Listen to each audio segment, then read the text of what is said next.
Hello, and welcome to 52 Pickup, the greatest podcast about a comic book. No, that's not how it goes. But it is the greatest podcast about a comic book. Just in general, yeah. Just in general. No, this is 52 Pickup, a podcast about the greatest comic book you've never heard of. I am Gita Jackson, and I'm joined, as always, by professional comics book expert, Alex Jaffe. We gotta hold on to what we got. Doesn't make a difference if we make it or not. We got each other, and that's a lot, oh Lord. We'll give it a shot. Whoa, halfway there. Whoa, That song kind of fucks. We made it, Gita. We made it. We did it. 26 out of 52 issues. I'm blowing out the goddamn speakers. I'm out of my mind. How are you feeling? Honestly, this fucking book is so good. I know! This is like, every time I come and I pod with you, it's just I have to take a second to be like, God damn, comics are fucking really good. I fucking love comic books. It doesn't get any better than this. You know, it might not. Also, there's one thing I want to say that I saw on, of all the websites, Threads. Yeah. But that's the only one that Mark Waid currently uses. Oh, he's on Blue Sky. Oh, really? Oh, that's nice. Yeah. Anyway, this is the only thing he's posted on Threads, since September 18th. 4 days ago, he posted, friend of the show, Mark Waid posted, just saw the Saturday night movie. The next sentence, every single word is on a different line. Yeah. It is Olympic level awful. Worst feature film I've seen in years. Stay away. Run for your lives. Mark, we love you so much. Mark, please come back on the show. Mark, come back on 52 Pickup. Please, that was like the funniest thing I read in a long time. That's how you know this shit is good. So it's also created by fucking Reitman haters. I hate that man. The director sucks. Like, other than Juno, and I'm not even sure if Juno is good, but other than Juno, like, Juno and Young Adult clearly benefited from having the Diablo Cody script, and after they part ways. Young Adult is great. Young Adult is good, but it's like, it's not good because of Reitman. No. Reitman was just there with the camera. What really sold it was the incredible casting and a really good script. And as soon as he doesn't have either of those, he makes bullshit. Yeah, it's that Zack Snyder principle. Yeah, he's on the Zack Snyder sauce. Yeah, the moment you leave that man to his own devices, he makes Sucker Punch. Yes, like literally, absolutely yes. That is the exact problem with Reitman, is that he just does not have a taste level and isn't very smart. Yeah, once you run out of things that you like to make into movies by understanding everything that you liked about it the wrong way, what else do you have? Nothing. Absolutely nothing. I say, wearing my Kendall Roy t-shirt. Man, I'm wearing a Weird Al Yankovic t-shirt right now, so I'm just a fan of a guy who's a fan of guys. We love that. So now that we're halfway through, we wanted to just make sure the listeners understood all the things that have happened so far. Yeah, catch you up to speed.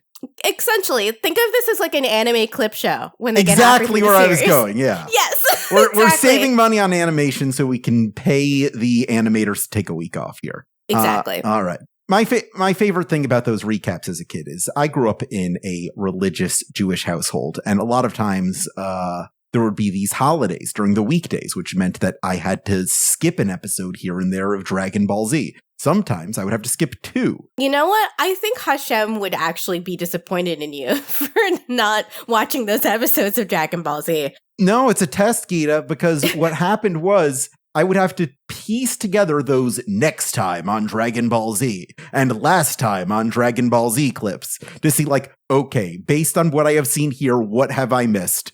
I missed the goddamn episode where Goku turned Super Saiyan for the first time. No. So it's like, oh, he's blonde now? What? No. Yeah. Oh, God. I'm so sorry. Yeah. Which is why I lost my whole goddamn mind when it happened to Vegeta, because I was like, finally, I got to see it. That must have been really cool, honestly. You know what's really been kicking my ass recently? It's the double yuntif on the weekend where I know. I just, like, let me go get a black and white cookie, okay? That's all I'm asking for. No, that's God's punishment for living in Chutzlar. It's oh my God.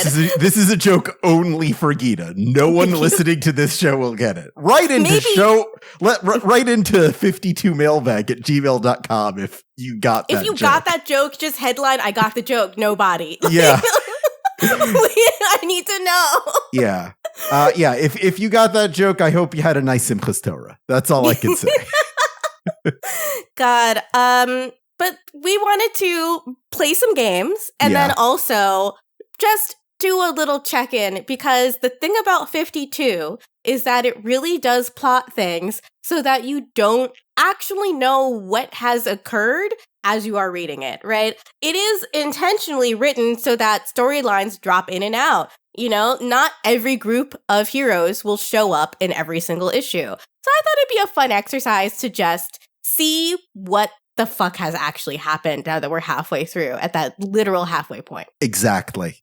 So I think how we should set this up first is, before we even get into what happened in 52, we should talk about what happened to set up 52 itself. Oh, fun. Yeah. Which I'll it's go real over. Nerd shit hours right now. Hell yeah. Yeah, I'll go over very quickly. We did a little bit of this in episode 0, but I've boiled it basically down. What happens is, in 2004, we decide that comics aren't for kids anymore. So Sue Dibny is raped and murdered in Identity Crisis. During the whole investigation, Batman finds out that a sect within the Justice League has been mind-wiping supervillains to protect their identity, and even mind-wiping Batman himself, because he accidentally discovered they were doing that, and they know he wouldn't be cool with that. And a whole fight breaks out within the Justice League, which ultimately disbands them, and Batman, in a place of vulnerable paranoia, creates a super spy satellite called Brother Eye, which Maxwell Lord, who was kind of the Justice League impresario during the goofy Justice League International era from the 80s, turns out he's been a government agent this whole time. He goes rogue and takes control of the spy satellite, uses it to make a bunch of evil robot drones, mind controls Superman.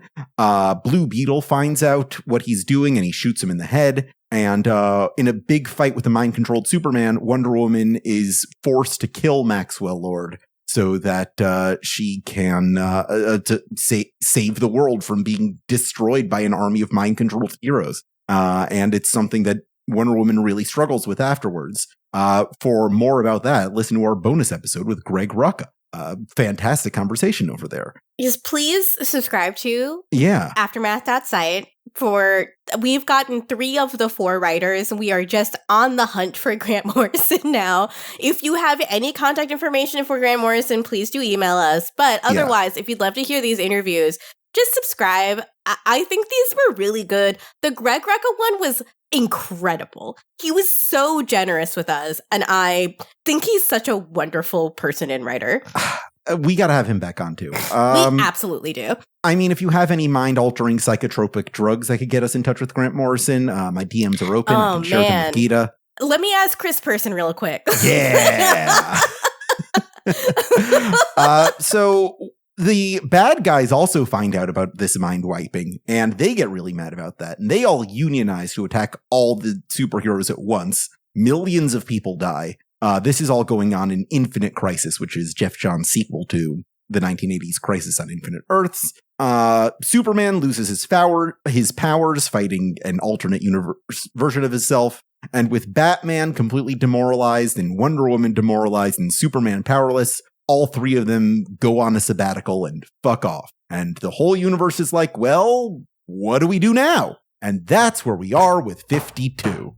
Yes, that's where everything begins. And as you've mentioned in sort of the narrative that flows into this event, this is something editorially that was also designed to resolve a problem. This is the thing this is the thought process that inspired me pitching the show to Jaffe in the first place. Was I love these big events, but I think what they do rhetorically is also very interesting. This is using narrative to solve an editorial problem. The editorial problem that was created was, at the end of Infinite Crisis, our big 3 heroes have radically changed stakes. And we, the editorial board, wants to change the status quo for these three big heroes to give people a new jumping on point for their stories, and also literally change what is canon to them. In the text itself, especially when it comes to Wonder Woman, weirdly, they literally use these events to change her entire personality, and like it worked. Like that has stuck for her, for better or for worse. You're making a face. Yeah. It's I my opinion on for better or for worse is clear. Yes. But so in order to get to where these three characters were going to be when DC changed up its publishing slate after this event, they realized that narratively, there's actually even more change that these characters would have to go through. So what do? They say they took a year off. All three of these guys took a year off. Batman's training with Robin and Ananda Parbat or whatever. And, Superman has lost his powers. And he's focusing on being a reporter again. Yeah, exactly. And there was supposed to be a whole war with Themyscira, but don't worry about that. Just don't worry about it. That changed what caused the change to the status quo for Wonder Woman. But what happened in that year is a narrative question that would need to be resolved. So what emerged was 52. That was the initial pitch for 52, was this is what happened during that missing year. Did it actually turn out being the answer to those questions? No. Not at all.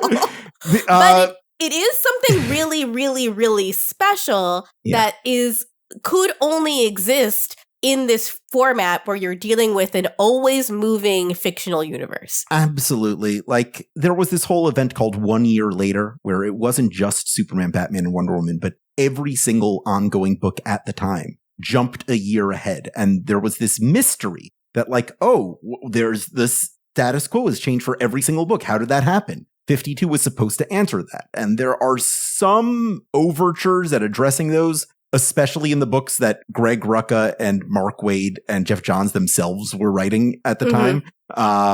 But not a lot, because they quickly realized, we'd much rather tell the story of what happens when you treat the DC universe as a cohesive universe, as very much inspired by the recent success of Justice League Unlimited, the animated series on Cartoon Network that kind of brought a crescendo to the DC animated universe by Bruce Timm and Paul Dini. Yeah, they saw it work in a different medium and thought, we can do that. We can do television too. Television at this time was also radically changing, right?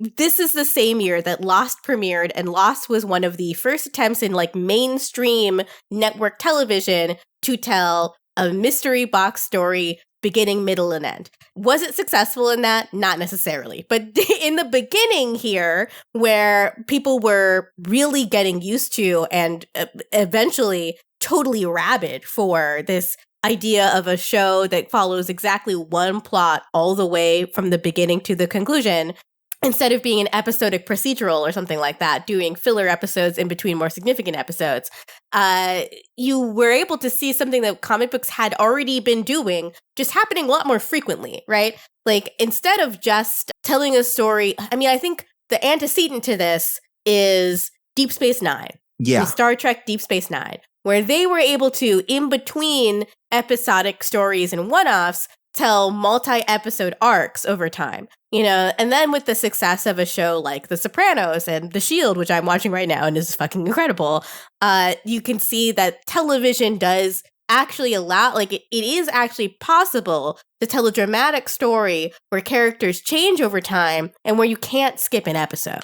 Right. Another major influence was 24, the namesake of 52. The idea of what if we told a story in real time? It's called 52 because we watch 52 weeks elapse over a weekly series. The emergence of reality television was also a huge influence, as we see in one of the particular storylines here. For me, one of the things that inspired doing a podcast with Gita about 52, before they serendipitously asked me to do the show of my dreams, was I was on Dr. DC, friend of the show, And we were doing an episode about 52, and somebody asked me, what's your favorite of the 4 52 storylines? And I'm like, 4? Where did you get that number? There are at least 7 storylines going on in 52. So I think rather than go through week by week what happened in the series up until now, we're going to go through it storyline by storyline. We're going to tell you everything that was going on with one particular character or group of characters before moving on to the next guy. I think that'll make it a lot easier to follow. You have anything to say before I go into our first guy? No. I think you pretty much summed it up, like what the intention here is pretty quickly. Hopefully, if you randomly just grab this in your podcast feed, this is a great jumping on point for you and another argument to read 52, which I know we have gotten some people to read 52, which makes me really, really happy. Yeah. I get messages all the time, like, I couldn't wait for the next episode. I just read the entire series. And I'm like, great, I've got fantastic 52 more recommendations for you. Hell yes. I will say it becomes clearer when you break down the storylines into groups of people rather than events happening sequentially. It becomes clearer what the A plot is and what the B and C plots are. Yeah. That's what I'll say. All right. Let's go back and forth. I'll start, then you pick somebody. I'm going to start with our saddest man, Ralph Dibny. Please. Ralph Dibny was the husband of Sue Dibny, the woman who was raped and murdered in Identity Crisis. Formerly Elongated Man, a character who was created for DC Comics because the writer didn't realize they already owned the rights to Plastic Man. He's just a very sad fellow right now because Sue was his Nora Charles and everything. She was his partner, and he's left holding the bag in this whole effort to darken superhero comics as a whole. We first find him sticking a gun in his mouth, and he stops when the mortuary calls where he buried his wife. There's a message written on his wife's tombstone. It's an upside-down Superman sigil. A mystery! Something to distract him from the lingering specter of death. Sue would want me to solve this. So Ralph Dibny kind of halfway picks himself up. He's still not like Elongated Man or anything, but he's got to figure out what's going on over here. And that's what gets him involved with Wonder Girl, Cassie Sandsmark, who in Young Justice and Teen Titans has this kind of on-off relationship with Superboy, the clone of Superman, and Lex Luthor, because Lex really wanted to have a baby with Superman. Don't read into it. Or do read into it. Yeah. I remember Klex. Yeah. Some stuff that fucking... We all do. Oh my God. Smallville got some things right, okay? Yeah. Smallville made some points. But Cassie Sandsmark is besides herself because Superboy died in the crisis. And she's just like, it's kind of a testament to how much of her personality has been subsumed by her boyfriend, and kind of goes back to my general point that superheroes from different properties shouldn't date each other because they kind of lose themselves in each other. Like, the only time that really worked is Green Arrow and Black Canary, and otherwise, I don't know, it's a big mess. Anyway, Cassie Sandsmark's a big wreck. She's joined a cult of pseudo-crypto-Krypton-inspired resurrectionites who are like, oh, we can bring back Superboy. We can bring back everyone who died. So Ralph follows these people. He meets a guy named Dev M, who is a very Mark Waid-ass pull of, like, the shitty Kryptonian delinquent Phantom Zone teenager who antagonized Superboy back in the Silver Age. The cult steals Ralph's wedding ring after baptizing him and just fucking off. He goes looking for them again. He goes around the whole country trying to find them. He stops by Metropolis to yell at Booster Gold for failing to tell him about his wife. If you're from the future, why didn't you tell me this was going to happen? We'll talk more about the fallout from that later. Ralph's storage locker in Opal City was robbed.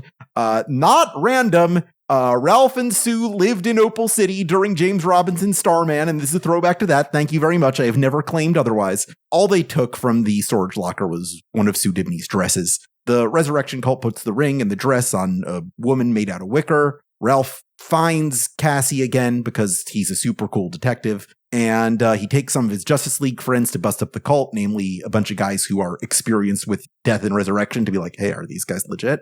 But they realize they're a bunch of scam artists, so they set the church on fire. And then Ralph realizes he might have made a big mistake when the Wicker Woman cries out to him in Sue Dibny's voice. And he's like, oh no, I fucked up. They were right. He goes off the grid again. The last we've really seen of Ralph is when Detective Chimp tracks him down in France to help him with this locked room mystery. The Helm of Fate, which is now ownerless since its last wearer died in the lead up to Infinite Crisis. There was this whole subplot I didn't even get into where Eclipso makes the Spectre go crazy and a lot of magic people die. It was called Day of Vengeance. Detective Chimp is a big part of that. Oh my god, I love comic books so much. Comic books rule. Comics are so good. Yeah. What if I told you that Eclipso was using Jean Loring, the woman who killed Sue Dibny, as her host body during that whole thing? Oh my god. Yeah. Comic books are just on another level. I fucking love comics. Anyway, he ends up going on this planeswalking quest with the sentient Helm of Fate, heralding some Morrison-ass bullshit about the 10th age of magic and some vague promises to find out what's going on with his wife. And when we last left him, he was still walking through those planes of magic and alternate reality to figure out what the hell's going on. So there he is in limbo. And that's our first story. And this was not a very popular story at the time. And it's one that really pained Mark Waid to write because he was like, I love Elongated Man. And I just like, my job was to write him at the lowest point of his life. I was like, well, this story has to be told. And unfortunately, it's not the circumstances in which I would like to be visiting Ralph, but somebody's got to check on poor Ralph after all this horrible shit that's happened to him. Yeah, this is like how I imagine Fujimoto feels when he writes the new chapter for Chainsaw Man and nothing good is happening to Denji yet again. It's like, I really love this kid, but he's got to go through it. He's really got to go through it. Yeah, you can tell when an author is pained to fuck this guy up, but does it anyway because they're a real pro. Yeah. It's something that I think about a lot in respect to Tom Taylor. Tom Taylor started out being like the putting my heroes through pain guy. He did that on Injustice. He did that on Earth 2. He did that for a lot on Deceased. And like, as a result, a lot of his mainstream continuity books are like very safety guardrail kids gloves. Let's not make anybody too upset. Out of some kind of like, I don't know, residual guilt that it's like, oh, I've hurt these people so much. I just want them to be happy. And like, that works for a lot of people. But like, for me, the multi-Eisner award-winning Nightwing series just doesn't have a lot of drama going on. Yeah, you know, I like it when events occur. Yes. Right? Events like, should I like happen. it when stuff happens, you know? And the thing that creates story is conflict. And as much as I love seeing the Bat family all happy or whatever, it does. I love Wayne Family Adventures. I do. Wayne Family Adventures is great. I love slice of life stuff like anime like Bocchi the Rock and stuff like that. That's just very sweet and friendly and kind. But even then, there's like stakes. Yeah. You know, there's conflict. The thing about the little Wayne boys all hanging out together is that they act like brothers and brothers disagree with each other sometimes. Right. You know, that's what makes it satisfying is that you've got two. I'm just sorry. Every time I think about Damian Wayne, I start cracking up. Like, he's got literally a devil and an angel on his shoulder. And then Tim Drake just being like, I don't know, dude. Like this family's crazy. Yeah. Yeah. The devil on his shoulder is telling him to kill everybody. And the angel on his shoulder is telling him to binge Naruto Shippuden. Yes, exactly. That's exactly the relationship he has with Jason and Dick. Dick's like, I don't know, man, get a girlfriend. And Jason's like, well, when I feel this way, I commit murder. That always makes me feel better for a bit. Yeah. Till I wake up the next morning and I realize Joker's still alive. Then I got to deal with that again. Yeah. And that's where we left Ralph Dibny. What else is going on in 52? Who else? Well, let me just real quick take you through what's going on with the Space Heroes. Oh, yeah, please. Tell me about the Space Heroes. What's going on in outer space? What's going on with them? In outer space, there's been a transporter accident. So while a lot of heroes have been injured or are suffering from maladies related to being in transporters or whatever, 3 of them have just been lost in space. And that is Animal-Man, Starfire, and Adam Strange. Adam Strange has also lost his eyes. Where are they? We don't know. Yeah. Starfire's lost her clothes. She She gets him back. Okay. We don't even see what is actually exactly happened to these characters until week 5. Yeah. They are trapped in an Edenic paradise, and some stuff happens on this planet that literally doesn't matter at all. They are pursued by Devilance the Pursuer. They escape him, and then they are still stuck in space. Then they get trapped in an asteroid field where they meet Lobo, who's look what happens during this issue, an incredibly long sequence of events where Lobo is just a fucking pervert, and that's Yeah. it. What happens after that? Well, they go to a planet where Lobo has been, and then again, a bunch of stuff happens that just does not matter. They get in a really big fight that lasts for the most of the issue, and none of these events matter at all. They then learn that Lobo is on the run from a big planet-shaped menace, and that's where they're at, still lost in space. Yeah, Lobo was the Pope for a bit. Yeah. It's wacky. It's zany. Yeah. None of this will pay off. No. The only really good part of that entire storyline is where Animal Man and Starfire kind of take a beat while they're traveling through space to kind of reflect on how fucked up this is and how he kind of he really misses his family. And like, he just feels really weird about the fact that you ever feel like there are these unseen forces manipulating your life and you really have no control over anything you do? Like we're characters in a story. And Starfire's like, yeah, all the time. So what? I love that Starfire is also aware of the fourth wall, but she's just like, whatever. Like, I don't care about this. Dude. It rocks. Have you read Marvel Wolfman's Teen Titans? I have been through the shit.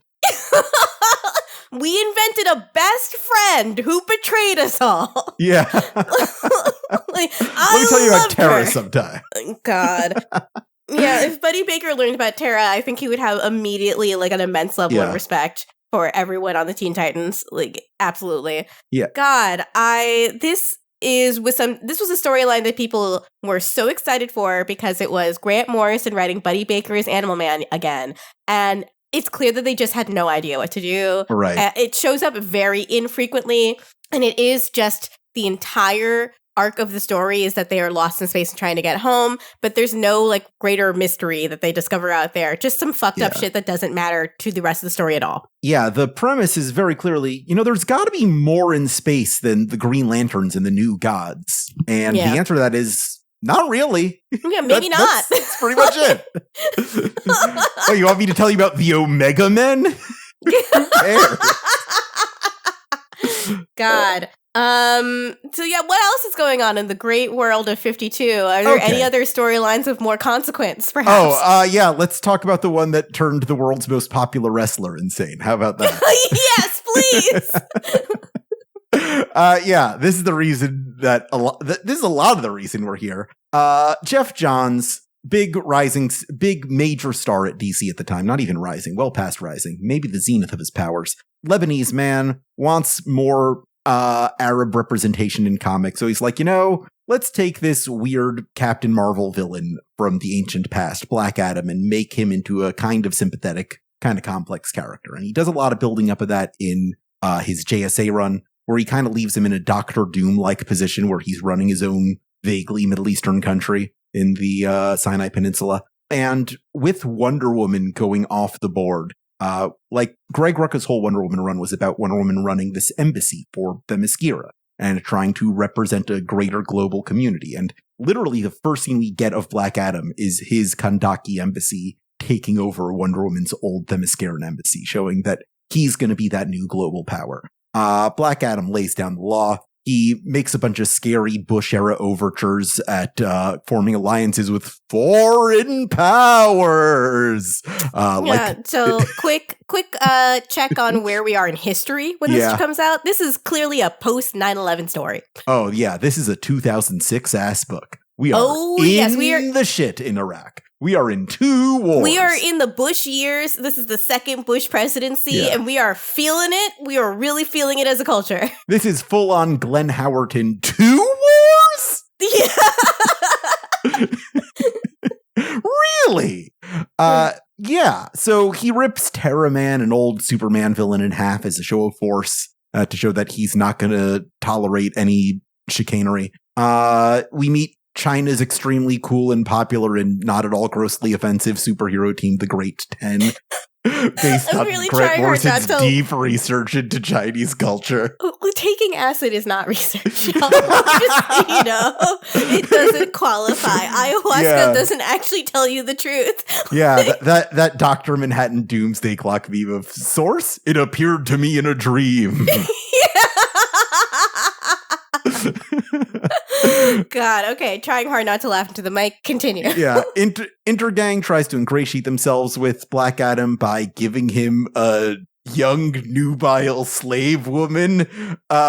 He kills them all, but he decides to keep the slave anyway because he likes her moxie. And she keeps arguing with him about very Americanized points about, hey, you can't consolidate powers without including America, I guess.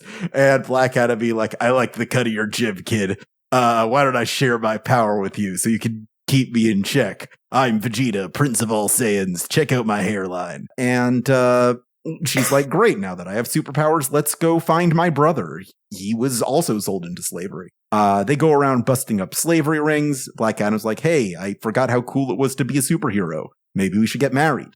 Captain Marvel, as he was known at the time, now just the Captain. Thanks again, Mark Waid, for bringing us back from the dark Shazam years. That was his compromise. Like, DC wanted to call him Shazam, and Mark Waid was like, I want to write him, but I'm not calling him Shazam. Shazam's the name of the wizard. What if we just call him the Captain?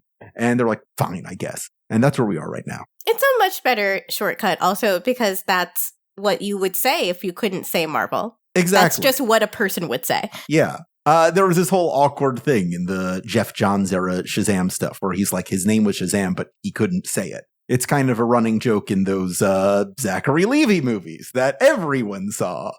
You want to do an episode about Shazam too? Oh my God. I haven't seen it, but yes. So we should probably do it.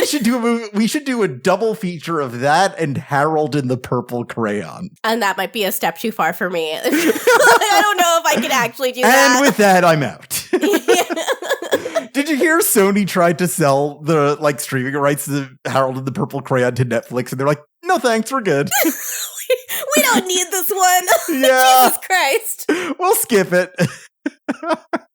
Lord. God. That's very funny. Oh, what a Kanye level public meltdown over there. And part of that was because Dwayne Johnson got so obsessed with Black Adam during around this time that he's like, I want to be the main DC superhero. Captain Marvel who? I'm going to push him out. And that, Zachary Levi was kept holding the short end, though. Yep. From what I hear, he was always kind of like this. And what happened in the past couple of years is that agents just stopped protecting his public image because they're like, well, this asset is not worth protecting anymore. And he was always kind of Chris Pratt, but actual. That would make a lot of sense given that he was so successful with Chuck. Chuck was such a huge show. Yeah. And then as soon as he stopped being bankable, like you see that a lot. Like someone like Mel Gibson was able to remain in the public eye until he became too repulsive to be, quote, bankable anymore. Yeah. And then he stopped, and now they're trying to sneak him back in, like putting, when you blend up broccoli and put it into a cheese sauce. Shout out to my friend Brett, but he always points out that, like, Elon Musk was extremely well liked by most of the world. Like, there was this like whole faith in humanity restored meme that was associated with him in like the Tesla years where he was like making his patents public so anyone could use them. He's like, this guy's going to save the world. And we all turned on him the moment he fired his PR team. Mm-hmm. And the shield that protected his actual goblin personality disappeared. Mm-hmm. And he's like, hey, why doesn't everyone love me anymore? And that's why he bought Twitter for $44 billion. Yep. A very bad decision on his part. Yeah. But here we are. Here we are. Born to be kings. So they find Isis's sister. Oh, right. I forgot to mention the slave woman that he finds, Adriana. She takes on the superhero name Isis. It's fine. Don't worry about it. This is before any of that. It's before. Yeah. Oh, God. Yeah. So they team up with The Question and Renee Montoya, who we'll talk about later, our personal faves, to find Adriana's brother Amon, the intergang who is associated with this religion of crime, they break Amon's legs. So they have to share the power with him so he can transform into Osiris, another superhero. They form a little superhero family, like a modern Captain Marvel family, and go around and create acclaim for themselves, and they become beloved icons. And Black Adam shows up and disbands his Axis of Evil because my wife said I can't play anymore, guys. And they go to a big donor dinner, which is the last place we left them. Dr. Sivana, the evil mad scientist who hates Captain Marvel's ex-wife, who's like, my ex-husband has been missing for a long time. Can you, find out what's happening? I gave you $20 million. And Amon is really fed up with this. We're not doing real work. We're visiting donors, and I'm really mad about this. And all I really want is some friends. And that's when he meets this crocodile man who breaks out of the Savannah's basement. And at first he seems really angry and scary, but Amon realizes he's just very sad and lonely and scared, and he's been kept in this dark basement, and all he wants is a friend too. And Osiris is like, I'll be your friend. And now he has a cute animal sidekick. And the Black Marvel family just looks better and better every week. And everything's coming up, Kondak. Everything's going to be totally fine. Don't worry about it, you guys. I'm not worried about it. I'm not worried about any of it. God. All right. Okay, so what else is happening in the world of 52? Funny that you'll mention the disappearance of Dr. Savannah. Oh, let's go to the actual good Grant Morrison story. Yeah, the disappearance of Dr. Savannah happened in the very first issue, and it was not given any context whatsoever. Mm-hmm. Moving on, you might not understand how it fits into the broader plot of 52, but as you keep reading, we start getting little sequences with Dr. Magnus, who is the creator of the Metal Men, who are inexplicably Dan DiDio's favorite characters. Yeah. Don't understand that, never will, but that's true. So every week we get little sort of breather with Dr. Magnus, who visits his fellow mad scientist friend, Professor Morrow, who is in a prison facility where he is observed at all times and not allowed to do any of his mad science, but lives in his cell is basically arranged like a professorial study. They talk all the time about something that's really concerning to them, which is the evil mad scientists seem to be disappearing, Dr. Savannah being the most recent one. Mm-hmm. Meanwhile, the government is visiting Dr. Magnus, who are offering him money to try to round up, to take apart and understand the secrets of his defunct Metalman robots. And Dr. Magnus he declines with prejudice. He feels more comfortable not experiencing the worst of his mental illness and creating deadly weapons, but the entire world seems to want him to fall off the wagon and make deadly weapons again. But as this is happening, he goes back to visit Professor Morrow, but when he returns and is able to, but Dr. Morrow has left him a page full of what machine code is what it's described as. I think it's binary in his cell. And using that, he's able to get Mercury up and running again. Mm-hmm. Before Professor Morrow disappeared, he also had shown Professor Magnus or Dr. Magnus. I forget if they're doctors or professors. They all have PhDs. Is what we're trying to doctors. Say. Yeah. So he showed Morrow showed Magnus a weird cocoon that he had found in his cell. Something that is inexplicable, given that nothing's supposed to be able to enter or exit the cell without the knowledge of the government flaks that are keeping an eye on him. But taking it back to the present, after Magnus restores Mercury, he is attacked by people, what he assumes to be the feds. And they are coming Wait. I have to stop you. You skipped something very important. Which one is the most important thing that I skipped? Mercury is the only metal that's liquid at room temperature. Thank you.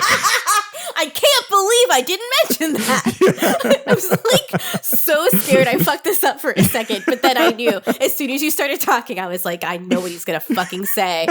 Mercury is the only metal that's liquid at room temperature, and that is really important. It's something that character says literally every time he appears. I love that they keep this gag going. It's so good.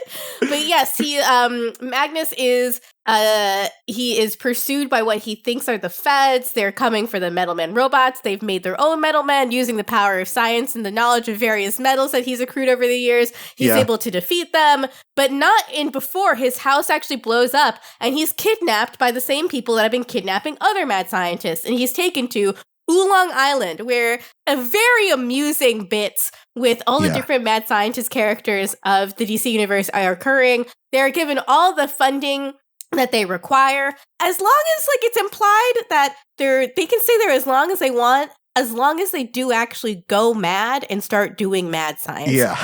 Dr. Magnus is like very upset by this. He likes not being mad. He likes being sane. He wants to take his medication still, but he is not in a place where he is able to argue. And as we learn a little bit more about Oolong Island, where we leave off these mad scientists, it's revealed that everything that happens on this island is under the purview of Egg Foo. What?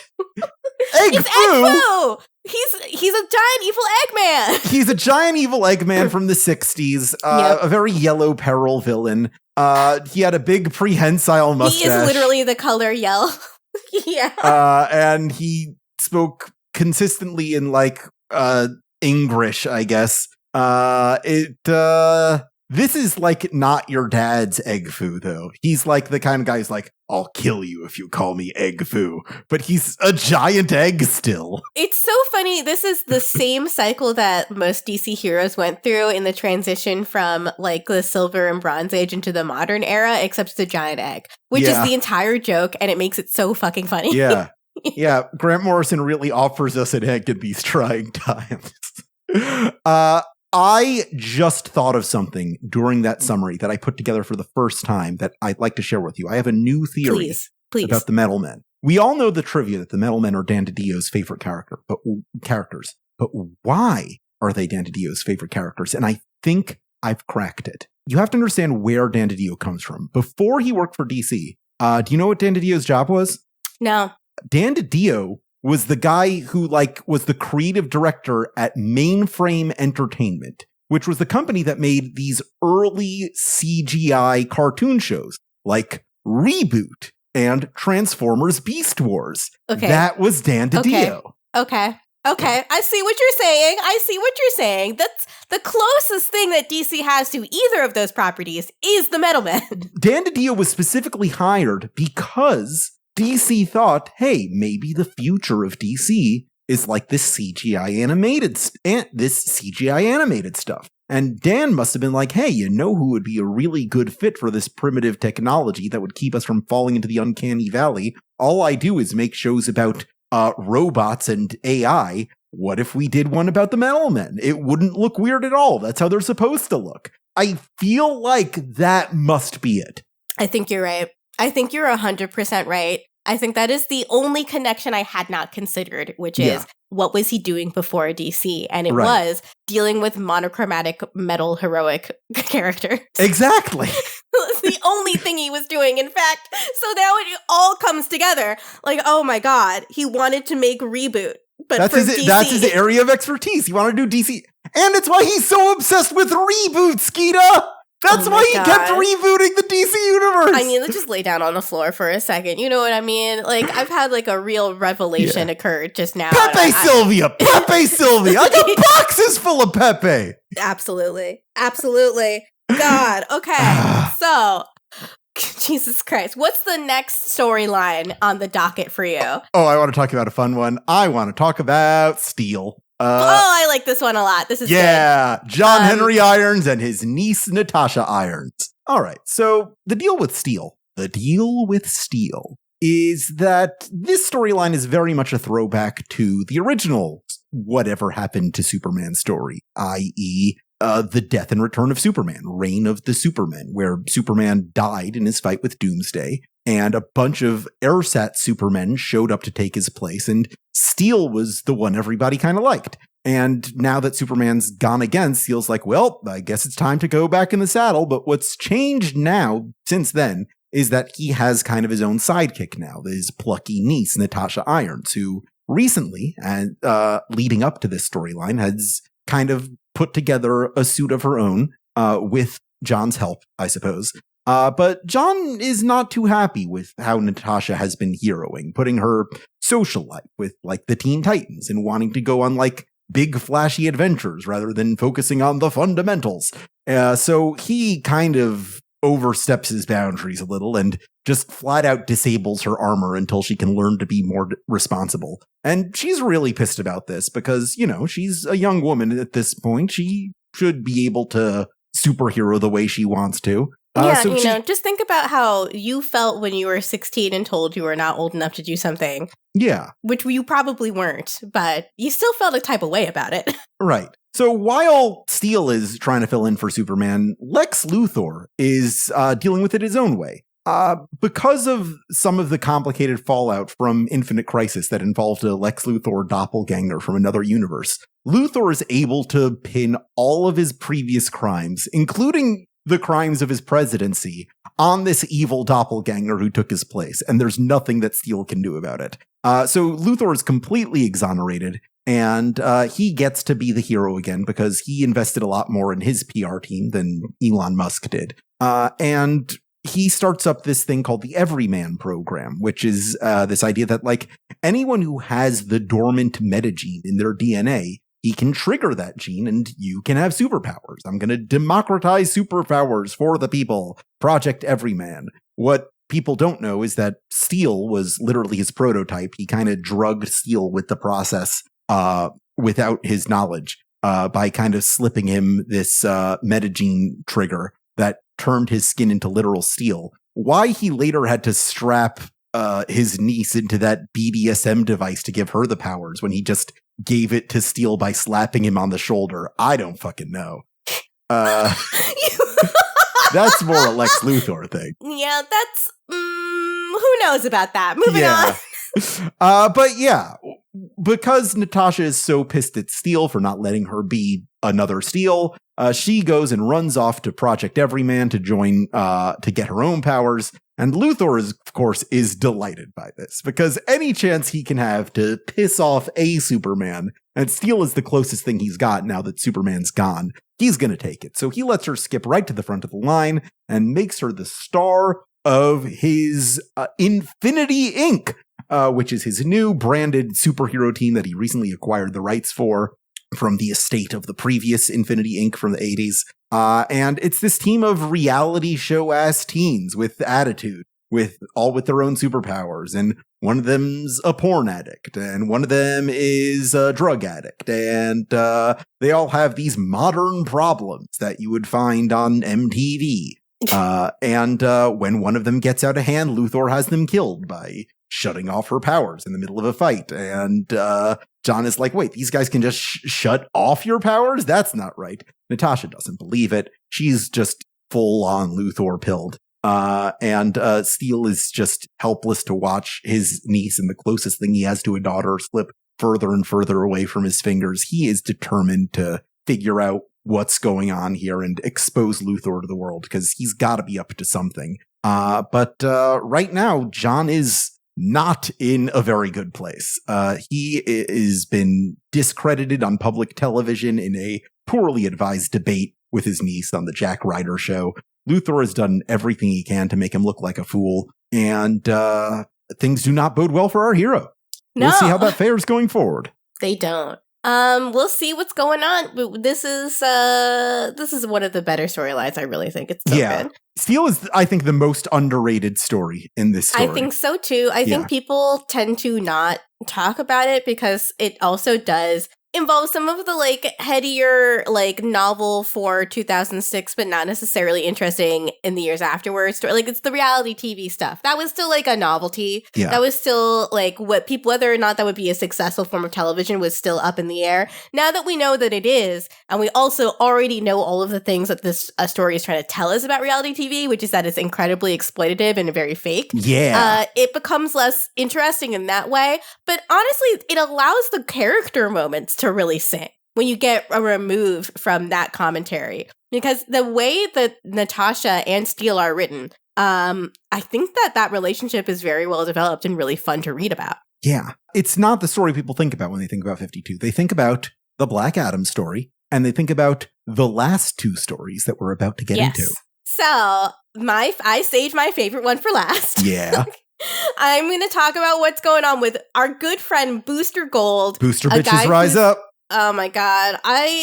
Booster is having a rough time at the beginning of the series because his friend Blue Beetle died in the run up to Infinite Crisis. And he is I think it's implied in his grief just become a lot more selfish and a lot more narcissistic than he was before. So he is riding high in the absence of the big three because it creates a place for him, Booster Gold, to emerge as a new hero for people to pay attention to and spend money on.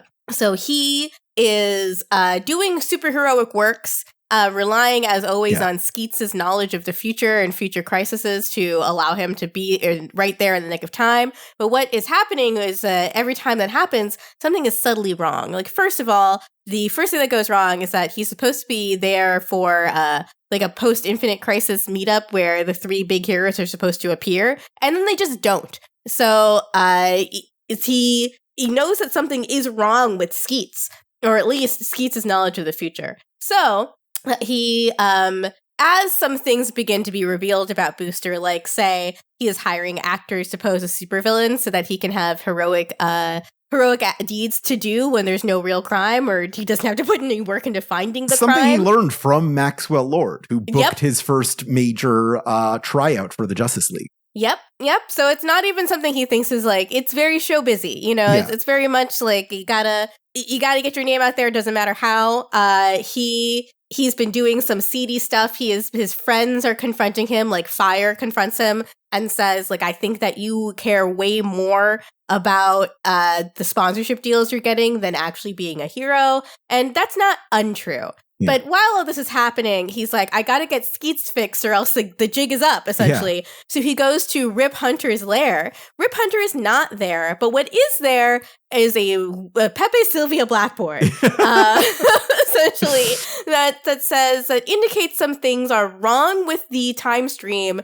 And also, there's a bunch of magazine covers with Booster on them, with arrows pointing to what Booster thinks is Booster, because Booster only thinks about Booster, saying it's his fault. So he's kind of freaked out by this. In the meantime, his check to one of the actors that he paid to be a supervillain has bounced, and this guy's getting more and more mad. So eventually, this guy on live television reveals Booster Gold as a scammer. He is a freaking scammer, and Booster loses everything. He loses his penthouse. He loses all his sponsorship deals. He loses even the goodwill of the people who no longer trust him.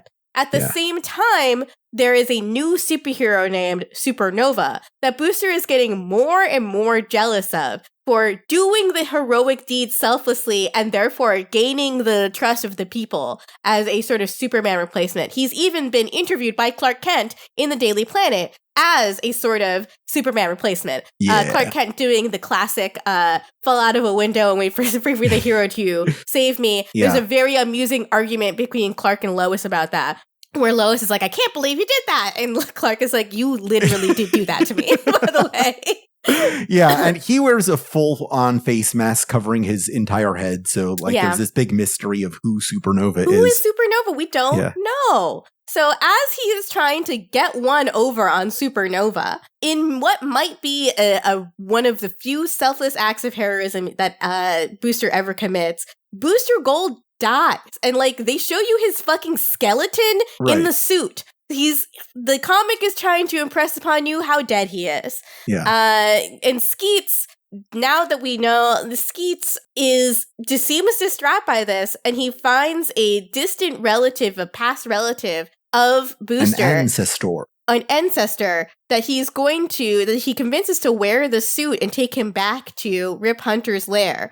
But what we learn is that those arrows weren't pointing to Booster. They were pointing to Skeets the whole time. And Skeets traps Booster's ancestor in an eternal time loop there so that he can never be found out. Oh, and then immediately afterward, he commits mass murder. At the end.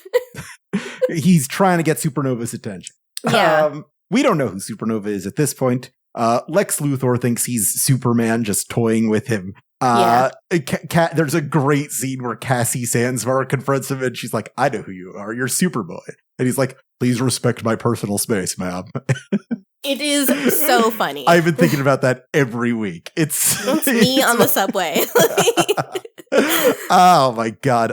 Something you said about Booster's reverting to his like selfish personality really struck something for me that I hadn't put together until now, like your Metalman summary. It really takes you talking about these to like put these together for like, oh yeah, that does make sense. Where so much of what we know about Booster Gold and his personality is subsumed by his role in Justice League International, his friendship with Blue Beetle. Since 1987, for like 20 goddamn years at this point, it was Blue Beetle and Booster Gold. There wasn't a Booster Gold without Blue Beetle. Who is he now that his best friend is gone? And all we're left with is that 126-issue run that Dan Jurgens did to introduce the character, where he's basically Wario the superhero. So that's where we find him again. All he knows how to revert to is that like 80s capitalist guy. And like, that's the only person I know how to be without Blue Beetle. And it's just this utter tragedy of like people reverting to who they once were before like the most important person in their life appeared. And it's just like, it's this really awful tragedy if you know the whole arc of Booster. Yeah, he just doesn't have anyone in his life who would have helped him not be selfish. Yeah. Everyone else counted him out except for Blue Beetle, who is an incredibly selfless person. And it is a very realistic reaction to grief if you acknowledge that their friendship is as deep as it is portrayed as, and as fans of Booster and Blue Beetle, even if they don't ship them, that's like the most important relationship either of those two characters have in their lives. Right. There's a lot to be said about a romantic relationship between them, but even without it, it is inarguable. Ted is the most important person in Booster's life. Yeah, that's just 100% true. Yeah, that's just the text. Yeah. So without a Blue Beetle, and perhaps fueled by grief, like understanding that he will never see his friend again, he has to try to fill all that time up with something, and it's just with more Booster Gold, more money. Why be a hero if if all the people that are heroic die, you know? That kind of a thing. And he is castigated not only by fire, by like B, he is also castigated by Ralph Dibny, who is so angry at him for not doing the heroic thing when it came to his wife's murder. He was like, why didn't you know? And if Booster Gold has to just be like, I'm a stupid person. Like, I don't know anything about history. I'm dumb. I played football. And he's like, not only did you not save my wife, you couldn't even save your best friend in the world. You asshole. Like, Booster isn't thinking about that every minute. And it's devastating. It's what turns the public opinion against him, and what brings Booster to such a desperate place that he's willing to sacrifice his life to regain his last shred of dignity. It's really awful, but I love it. It's some of Jeff's best work, and honestly, it really is. What it goes on to in the arc appropriately titled 52 Pickup after this series is over is maybe Jeff's best work for DC. Maybe we'll do a bonus episode about that at some point, because it's really worth getting into some of the storylines that 52 directly led to. Maybe that's a good idea for some post-season content. We'll talk about that. It's not my favorite of the storylines because you're about to recap my absolute favorite. Oh, it's our favorite. It's like, everybody's favorite. I love Booster, and I love that this is he finally got a spotlight to be able to show why he's a compelling character, which is essentially the case for the rest of the heroes in this. Is like the idea that let's elevate some of the unsung heroes from the DC universe. But the Booster Gold story to me is one of the shining examples of this character was here the whole time. Mm-hmm. He just never got a chance to shine the way that he should have. How are we going to do this one? How are we going to do this next? This just like, it's the reason why everybody read 52. This last storyline is the one that broke my brain open. This is the reason that I started reading it. I was obsessed with this character because of Justice League Unlimited. It's like, I got to learn more about this guy. And that led me directly to this series. It's time to talk about the Question, that faceless weirdo, and his alcoholic lesbian cop partner. This is down the rabbit hole we go.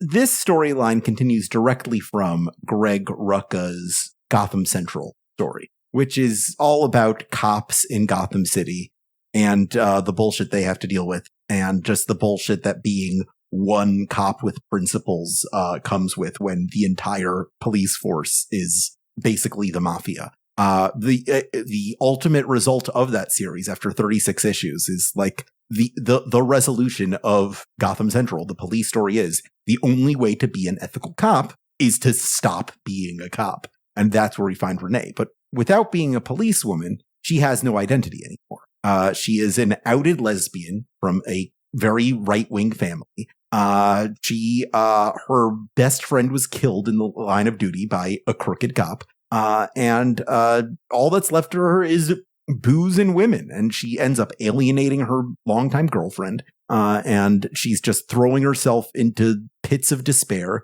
And Vic Sage, the Question from Hub City, he recognizes this woman who's ready to find a new identity for herself and start asking her who she really is. And he's like, I could do something with this. So he hires her to be kind of a private eye and look into a mystery in Gotham City. Give her something to do, but also just like there's a big absence of heroes in Metropolis right now, there's also a big absence of heroes in Gotham right now because the whole Bat family basically quit alongside Batman. So he's like, well, there's some kind of conspiracy here. Intergang is taking advantage of the power vacuum to get their own foothold into Gotham, despite traditionally being a more Metropolis-based organization. Intergang being kind of like the super space, super science weapon smuggling ring that's loosely affiliated with Darkseid. So he puts Renee on the case. She gets a cool gun. She meets some mutants. They deal with some Intergang people. They are also affiliated with this crime Bible, religion of crime thing that Greg Rucka couldn't think of a better name for before they actually did it, where it's like basically the Bible, but instead of Jesus, it's Bugsy Malone. Yeah, basically. Yeah, they just like, what if there is a Bible that said that crimes were good? Yeah. It's like, that's it. It's Joker Bible. Blessed be the Hoochmaker, see? Yeah. Thou shalt not moita. I love it when anyone says moita. I don't know why that's so funny to me, but I love it. Oh, you gotta watch The Penguin. It's filled with moita. Oh, man. I'm 2 episodes behind. It's so good, though. Oh, my God. The Penguin's so good. Yes. We gotta get Josh back on to talk about how good The Penguin is. We absolutely 100% do. Yeah. Kristen Milioti is my number one designated I'd let her kill me. Yeah. But you know, you probably deserve it. If she wants to kill you, you probably did something. But let's move on. Anyway, back at this, Renee realizes that the only way to get a lead on this Intergang is to find out who owns the building she's investigating, which it turns out it's a property of the Kane family, which belongs to her super wealthy ex-girlfriend, Kate Kane, who suspiciously is never around when the new hero, the Batwoman, springs into avenge the night in Batman's absence. What could that possibly be about? The first time that Vic and Renee get their asses saved by Batwoman in an Intergang scuffle, Renee puts 2 and 2 together because she's not an idiot.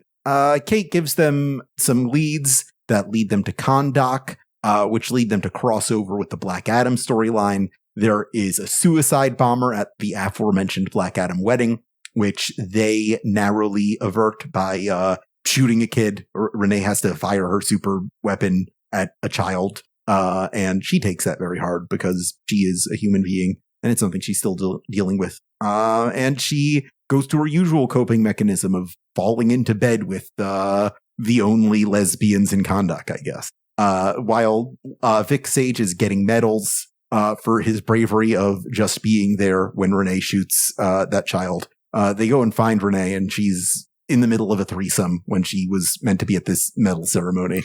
Black Adam. Toxic lesbian. Yeah. I love it. Perfectly written. Yeah. Black Adam very uncharacteristically forgives them, and they go on a mission to find Adriana's brother, which they do. And for their assistance, Black Adam agrees to drop them anywhere on Earth they want to go. So Vic is like, take us to the super cold mountains. And they drop them in the middle of a mountain range where they meet Vic Sage's old mentors, Richard Dragon and Tot Roeder from the 1980s Denny O'Neil question series, where Vic is like, these guys are going to teach you everything I know. To what end? Don't worry about it. Just keep thinking about what you're going to be doing after this, and maybe this will give you a guiding hand. We can all see where this story is going at this point. Renee Montoya has a future beyond being a cop, and she's getting the full-on legacy mentorship treatment going on here. What is going to become of their pursuit of the religion of crime? What are their designs on the world? What do they plan to do? Well, we pretty much just found out that they're affiliated with whatever Egg Foo is planning on Oolong Island. So whatever's in store, that's where it's going to pay off. And that's where we leave the questions. What I left out is that between them, they have the best dialogue in the entire series. They're just extremely fun to watch. They together. are extremely fun. They're extremely funny. Often Renee ends up narrating the series, and she does pitch perfect, like, film noir narration. It's really wonderful.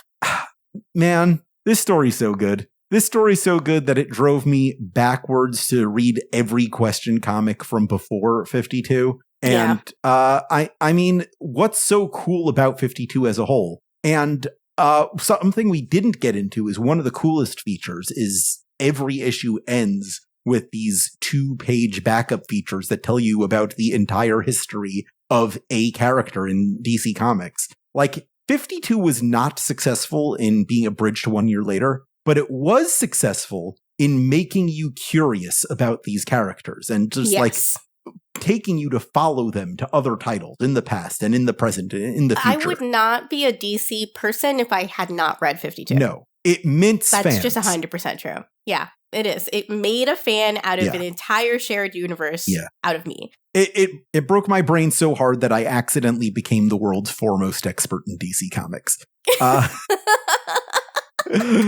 So real. Yeah. Give or take a mark weight.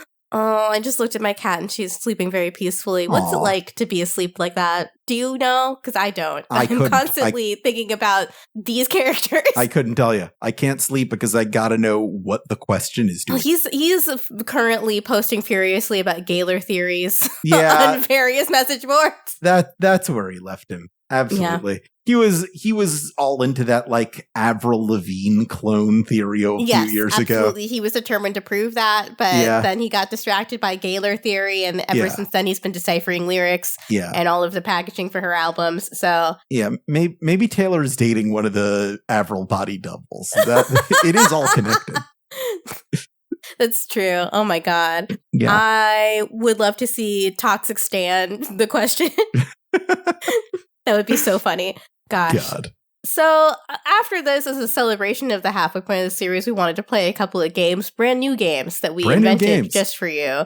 And my game is, I think, brief, but my game I had so much fun thinking of, because this is just like something I make you do frequently on the podcast, which is decipher what I'm talking about based on vague context clues. I'd like to call this game, Yeah, You Know the Guy, which is something I say to you so frequently. Yeah.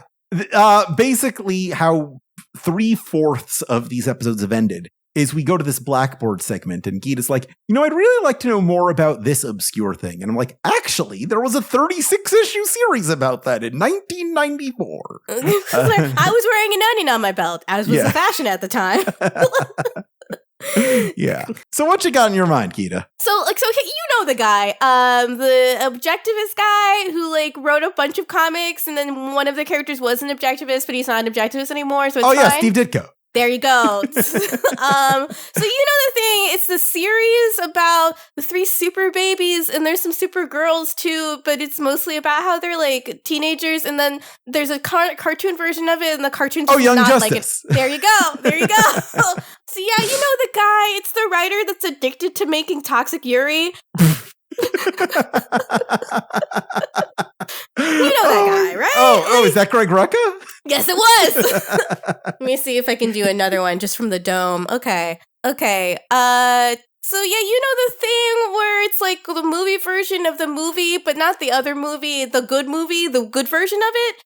The Suicide Squad? Yes!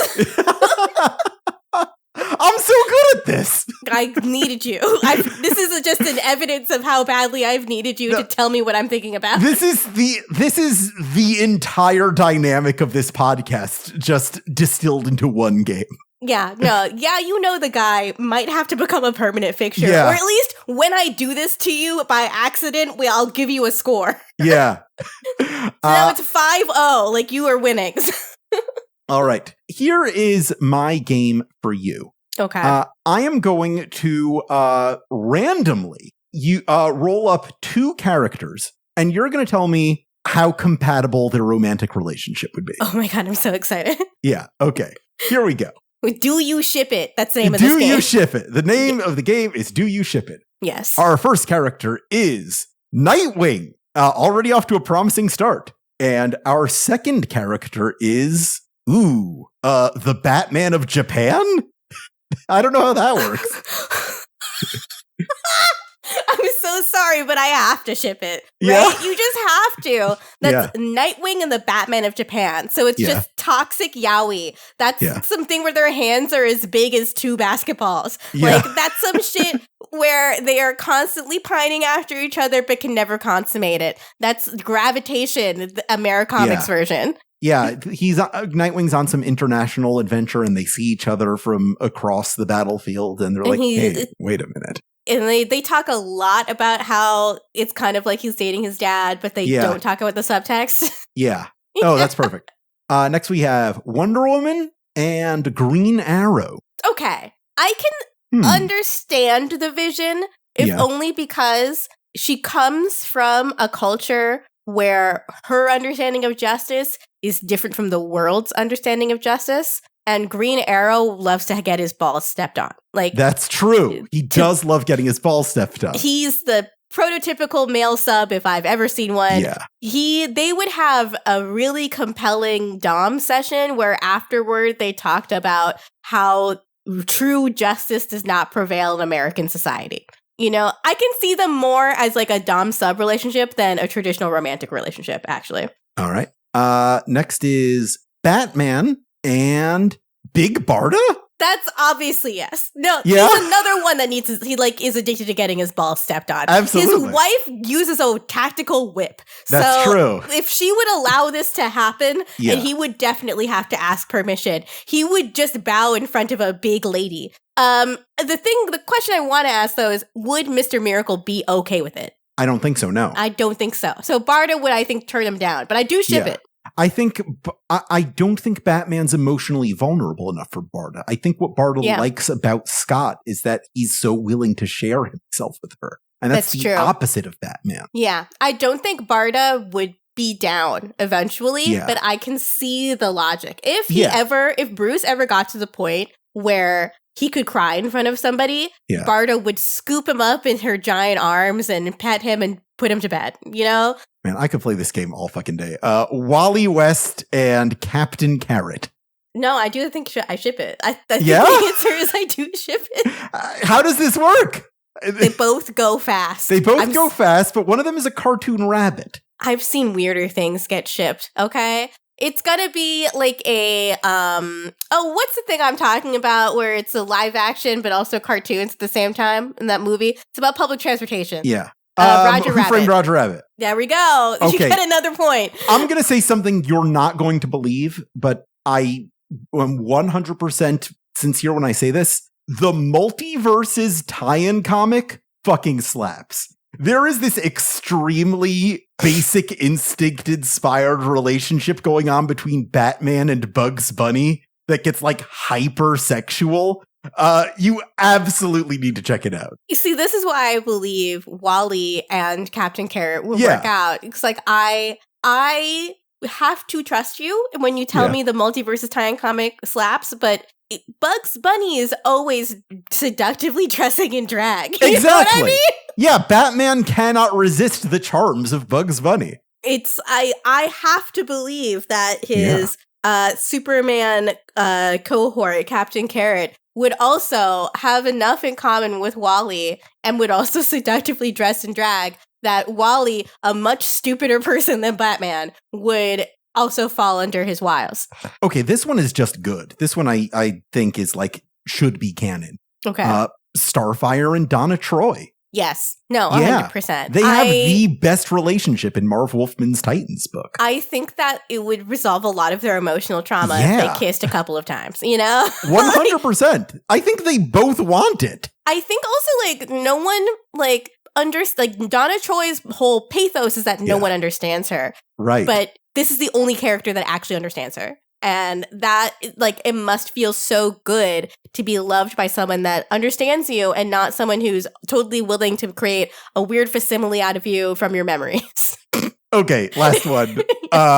Martian Manhunter and Firestorm. Dog. I think the best version of this is if Martian Manhunter falls for the projection that's inside Firestorm's head. Oh, right? Martin Stein. But the thing is that he's allergic to fire, Gita. That's true. And he wouldn't be able to do it. How can they it. kiss when his head is constantly on fire? That's the tragedy. It's like a rogue. It's a rogue Gambit thing. Yeah. You know, from the X-Men. I just feel like, you know, with Martian Manhunter, Old Man Yowie does actually feel like the best way to get into a romantic relationship with him. Martian Manhunter is old and he is like seen things and he needs like a companion that is equally as eternal and ephemeral as he is. The only person that they can really talk to. And the being on fire constantly thing does give you that romantic tension. I think I ship it. My personal crack ship for Martian Manhunter has always been Barbara Gordon. Because I think Jean and Barbara are used to being the only adults in the room. And like, I feel like they could do a lot of bonding over like, what are we going to do with all these kids? We're kind of the parents of the Justice League. Yeah. Yeah. I think maybe they have a conversation at one point where they're just like, I have been a parent to so many people and I don't want to watch any more people die. Like, it's really upsetting to me to watch people like dive just straight into their trauma and then end up doing things they regret. And I know that there's nothing I can do to prevent that, really. Like that kind of thing. I will stress this only works with the Oracle version of Barbara. I'm not going to do like the teeny bopper Batgirl. It's the Oracle version of Barbara who wears glasses and like is full-time fostering several girls, you know? Occasionally has cyber sex with Ted Cord. So fucking funny. I mean, that makes perfect sense to me. That's canon. But I'm not making that up. That's so funny. You have to bet that Ted Cord, he's like back in the day when Felix Biederman from Chapo Trap House was only known as a hot Twitter guy and instead of being a podcaster that makes a lot of money, like that's the kind of person that Ted Cord would be on the internet. Yeah. He would be like on the 4chan list of hot Twitter guys is Ted Cord, his like alt account, and Barbara Gordon is also on that list and that's how they meet. No, they were full on sexting each other in IRC chat rooms. That's 100% canon. I love that for both of them because that's where they should be. Just the best era of Barbara stuff. Okay, you got another game for me or you want to go to letters? I think let's go to letters. I really do love playing hey, you know that thing I'm thinking of, but you know that I will continue to play that game with you. Yeah, I want to keep playing. I want to keep playing Crackship Combat, which is the name I just came up for. Maybe we'll do a whole bonus episode that's just that for an hour. Oh my god, that would be really, really fun. Oh my god, I kind of want to do it right now, but we have a lot of letters to get through. Let's do it. Let's grip it and rip it. We got a lot of notes from previous guests on the show to congratulate us on our milestone episode, and I'd like to go through those before we get to the listeners. Our first is from our very first guest, Brian Cronin, who says, I very much remember a visceral sense of everything coming together in the back half of 52. Back when it was being released, that was absolutely thrilling. But looking at the midpoint now, it really was still very much in the setup arena. I found the monster family a compelling idea. But I guess it really was more into the 30s that things really started to feel like it was all coming together, like a snowball building into an avalanche of awesomeness. I don't know if I 100% agree with that. I think we're already seeing a lot of really cool payoff in this series, but I think he is right that the 30s are like where things really, really, really pop off. the best days are ahead of us. Yes. I'm very excited for it. I want to know, before this podcast, when was the last time you read 52? God, okay. It must have been probably a decade ago.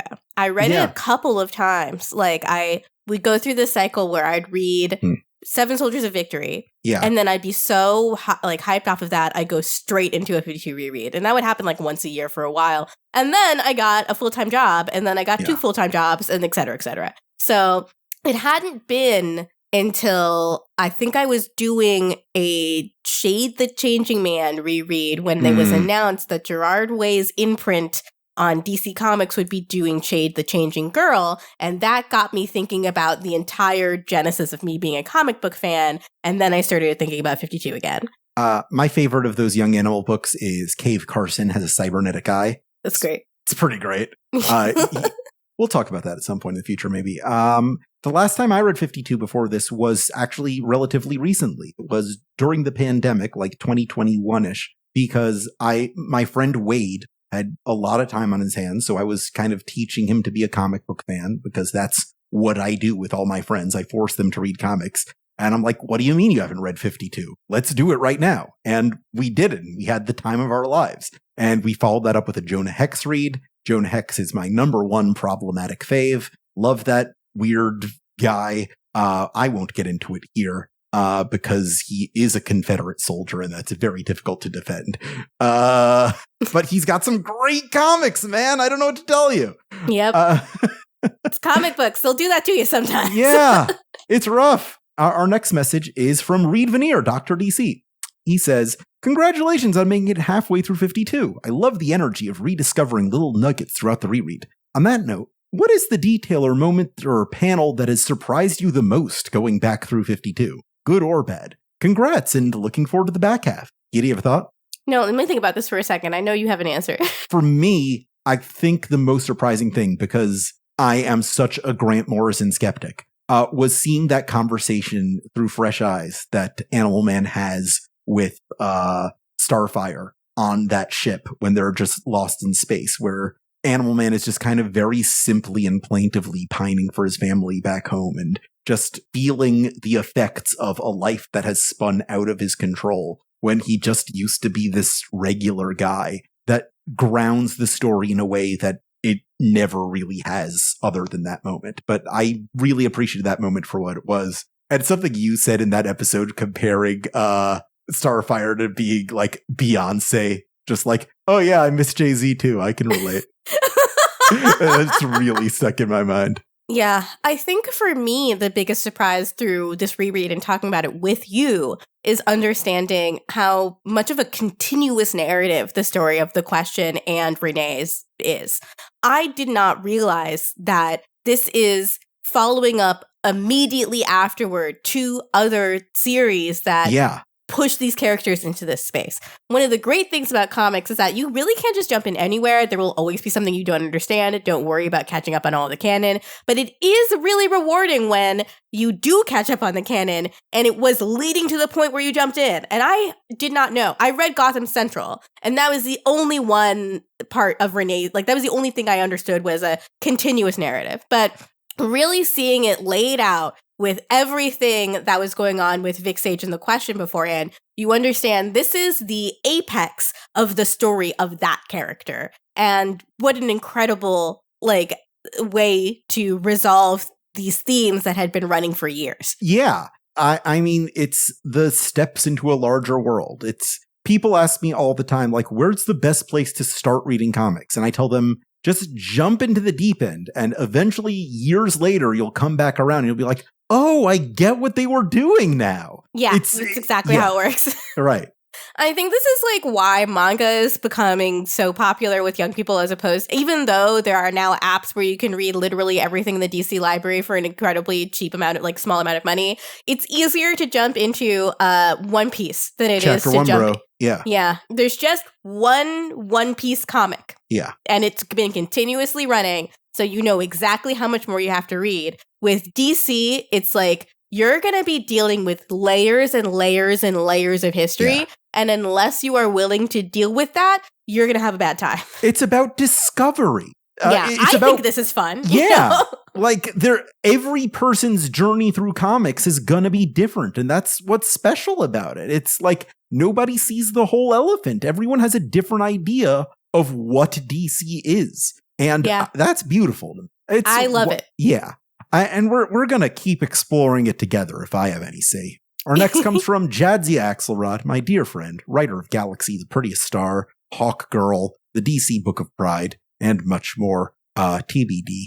Jadzia says, based on what you've read so far, do you think Infinity Inc. could have been solid additions to the DC pantheon? Or seeds of their ultimate fate of being quietly swept under the rug, Natasha Irons excluded, already planted in their early appearances? What do you make of Infinity Inc.? I think there could only now be a story about what reality television is and how the mechanism of how it works. I don't think we knew enough about how it ruins the minds of people who watch it and the people that are participants in it at that time. Now, I think that we have a stronger understanding of everything good and bad about what has become a dominant form of entertainment that we couldn't really do a good book on Infinity Inc. until now. I think the way to do Infinity Inc. now is not with these characters, but to lean into the idea of what reality television has become. Yes. Like, you could take Dr. Savannah's ex and give her own, Real Housewives style show, but set in a mad science laboratory. I was about to say, create a Bravo Celebrities universe, within the DC universe, where these are the people's shows that they watch. They watch The Real Housewives of Mad Scientists rather than The Real Housewives of New York, Oh my God. Who's the Andy Cohen of the DC universe? It's Lex. It's gotta be Lex. I was going to say Glorious Godfrey. Glorious Godfrey would also be amazing. Yeah. But it's just Lex would fit because he would be the president of the network and then he'd also host his own talk show because he's such a vain person. But I bet you need an evil gay guy as Glorious Godfrey. Jack Ryder would also work, the You Are Wrong host we saw, who pit Seal and Natasha against each other. That would be really good too. Yeah. Oh my God. I kind of want it. I want this book right now. We keep coming up with really good ideas for comics on this show. It is kind of what Morrison was doing with The Just in the Multiversity. I think they just have a tendency to jump on these concepts before they're fully formed and then think that the writing will guide them. That isn't always true. A lot of the time that works for them, but in stuff where the world hasn't really figured out what this thing is, Grant Morrison isn't going to do it on their own. I 100% agree. It's something Brian Michael Bendis deals with a lot as well. I got an idea, but here it is. You do something with it. Is it good? Is it bad? I don't know. That's very much the Bendis problem, right? They'll have a good idea, but they don't know what it is that they're writing. Here's an interesting one from our listener, Jack. Hi, Alex and Gita. If there was an extended edition of 52 with deleted scenes which could theoretically include any day of the year, even those that the comic don't cover, which scene would you like to see first? Love the podcast. It's turning you more into a DC head with each passing week. Good. Got another one. Got him. Got him. Let's see. I want to know what's happening on the major Jewish holidays, which should have come up by this point, I think, in the series. Some of them, at least. Or at least, check in with Kate Kane on each of those days. See what she's up to. Exactly. I want to know, what is Rosh Hashanah in the Kane household look like? What's Ragman up to? Yeah. We get lip service for a lot of the other holidays that happened around the year. There's a big Christmas blowout, but I would love to know on Jewish holiday, what does a life of an observant Orthodox Jew look like in the DC universe? Yeah. How do you deal with double Yontav when there might be an explosion on your way to work? Yeah, it's tough to be Jewish in Gotham. Not the best place for it. Yeah. I would like to see some more extended scenes with Infinity Inc. being a bunch of brats with superpowers. Yeah, absolutely. I'd love to see more of the Black Adam family going around and having adventures. One of the things I loved about the Halloween issue, in which nothing really of importance happens, is that it gives us a week of breathing room to see what these characters are doing when plot isn't happening. Just establishing their status quo. And I could have spent a little more time in that space. Yeah. I would love to see an episode of the Infinity Inc. show with all of the confessionals and everything like that. Exactly what I was thinking. Like, the best part of Tom King's Heroes in Crisis is when people talk directly to the camera. And we could have done a whole thing of that with, like, these celebutants, which would have been really cool. All I'm thinking about, though, is the 30 Rock episode that is... Oh, Queen of Jordan. The Queen of Jordan. People love how she says ham. Jump back up your mother. Jump back up your mother. Jump back up your mother. Oh, is it time for a 30 Rock rewatch? It might be time for a 30 I've already watched the whole thing with David this year. God. I need a little bit of a break. Have you watched Girls 5 Eva yet? Not yet. My father-in-law loves that show, so I have to watch it. Right. Your father-in-law is right. It is the modern 30 Rock. Okay, well, that's the sell. That's the sell for me and David. Yeah. I've seen that one clip where they make fun of pop feminism, and it was very, very funny to me. Oh, yeah. They're cooking. Yeah. No, the lineage is 30 Rock to Kimmy Schmidt to Girls 5 Eva. Hell yeah. That's the legacy. Next question from Adam. Hey, Gita and Alex. Weird how some people put you first and some people put I know. me. I'd like to study that because I would always put you first because it's alphabetical. Sure. Yeah. But I think Jackson is before Jaffe. So that is true. And it's very close. They're very close. Yeah.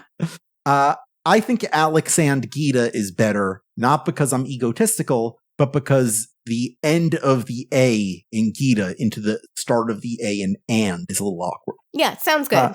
But I it's up to you. There's no wrong way to do it. Anyway, Adam writes, just want to share a quick thought about 52 number 23. I thought the women on the island of Professor Morrow were created by the mad scientists. Like, maybe they're robots. Maybe they're fembots. I thought this for two reasons. One, on page 5, a dark-haired woman immediately approaches Dr. Magnus, and on page 6, she looks put out when Dr. Magnus doesn't pay attention to her. I took that as the women were programmed to A, immediately pair with a scientist, and B, be as flirty as possible. 2, none of the women speak. I feel like human women, even if they were paid to be on the island, would have some kind of reaction to what's going on, such as Cricketron freaking out. Maybe this is cleared up in later issues. I'm reading 52 for the first time along with the podcast. Anyways, it's probably not important detail, but I wanted to share my theory nonetheless. I've really been enjoying 52 pickup. I mean, my theory is that the women don't talk and they immediately pair up with mad scientists because sexism. But I like this robot theory. I like the robot theory more than what I was thinking of, which is that they are being human trafficked. Yes. That's what I assumed. So let's go with robots. I like that a lot better. I 100% like the fembot model. Yes. Oh my God, yes. Sign me up. Because then they're also a secret way for egg food to keep an eye on everybody. Yeah, they're all cameras. Yeah, Exactly. Now we're cooking. You got something here, I like your headcanon. I like where your head is at. That makes more sense. Headcanon it will not be resolved, so don't worry. Whatever you believe is true. Yeah. Next is from Onion. Onion says, howdy, Alex and Gita. Been loving the pod. It's been giving me a good reason to go back and reread 52 and pick up some other great comics for the first time as well. Shout out to The Question and Gotham Central. Got him! Got him! I was wondering, everyone has a different type of answer for a good place to start in comics, but what about a really bad one? One that sticks out in my mind that I gave one of my 2 trades I had on me to an older cousin to borrow on a family trip.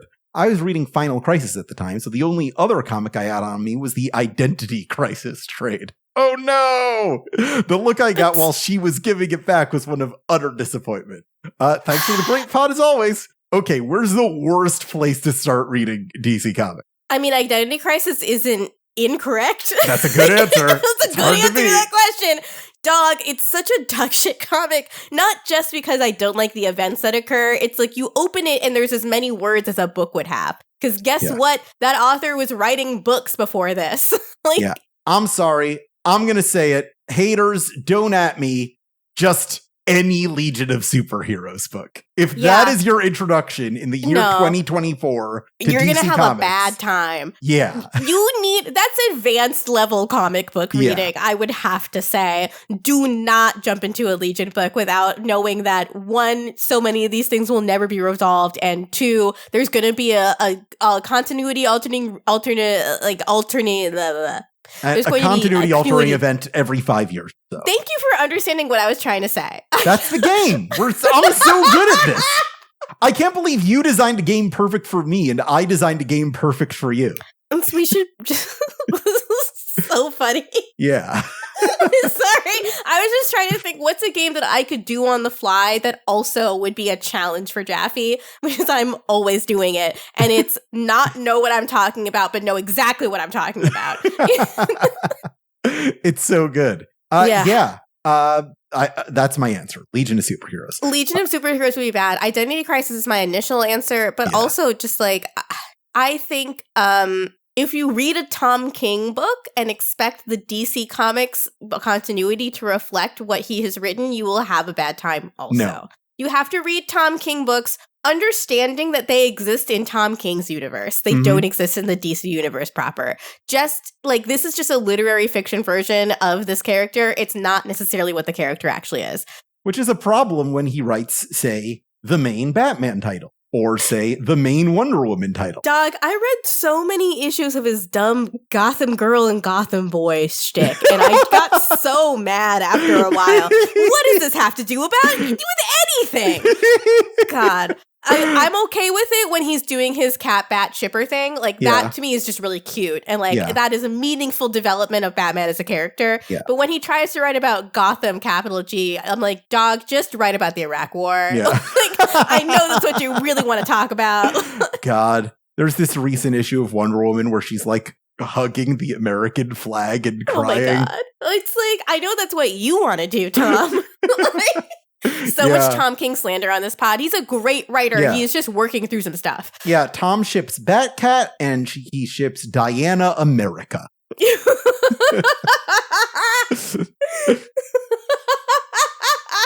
Good Lord. Our last question is from Ryan, who says, this is a bit of a long one. I apologize. It's okay, Ryan. We're having a party here. We don't want to leave. I've been watching through the original Justice League series.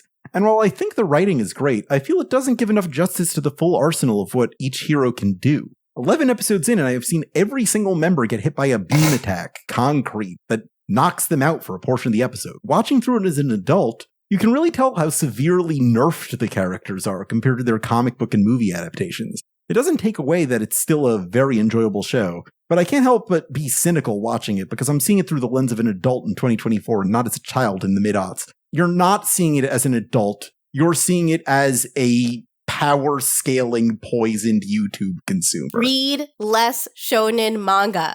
Yes. That's what I'm going to say. Like, every superhero's powers are actually dependent on what the plot requires rather than what their power set is. Yeah, I'm sorry, That's Ryan. That's just it. Yeah. These are fictional characters. The coolest Batman stories are about some goon hitting him in the head with a 2x4. Right? Like, Batman stories are about a man who has built up a resistance to psychoactive drugs and navigating the world through that lens. Let's just not, like, we do not have to bring realism into this. He is dressing up as a bat to fight crime. Yeah. Like, just, it's the MST3K mantra. It's just a show. You should really just relax. Yeah. So Ryan's actual question is, what adaptations of DC projects outside of the comic books do you feel best portrayed the super part of superheroes? A, I don't think that's the point. B, I don't know, Zack Snyder's Justice League? What do you want from me, man? No, I think it's the original Superman movie. Like, including flying so fast he turns back time. Because that's dream logic. Way to pull a classy answer out of this question, Gita. Yeah, because that's dream logic. What can Superman do? Whatever the plot requires. That's his actual power set. Yes. And that movie really gives you that childhood fantasy of, I could turn back time by flying so fast that the Earth spins backwards. Yeah. Like, that doesn't make sense. But it does make sense because it's Superman, and that's what makes him super. It makes sense because it rings in the heart, and that's what Superman's about. Yes, exactly. I think Zack Snyder is this cynical version of that because in actuality, if you had the power of a god, people would fear you like a god. But what makes superheroes fun and positive, like a pro-social thing, is that they imagine a fantasy of if you did have the powers of a god, but you were still just a guy from Kansas. Absolutely. Well, this is it. This is the end of our halfway special. Do you have anything to promise or tantalize our listeners with over the next 26 episodes? Oh my God. I'm just thinking about we are still in the setup, and that feels crazy. Like, the comment that things don't really get going until the 30s, like, yeah, you're gonna see everything ramp up. We're only at the halfway point, so you're gonna see every one of these storylines, except for the space heroes, get supercharged and dig into the themes even more.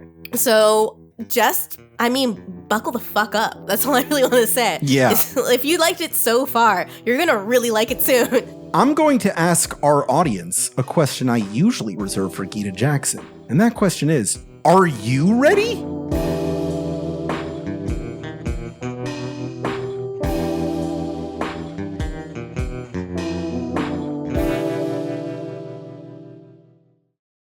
Pickup is an Aftermath production created by Gita Jackson and Alex Jaffe and edited by Esper Quim with original music by John Ahrens. The views and opinions expressed on this show are solely those of the show's personalities and do not reflect those of DC Entertainment or Warner Brothers. Please rate and review our show wherever you can and send your questions and comments to 52mailbag@gmail.com. Never stop reading comics.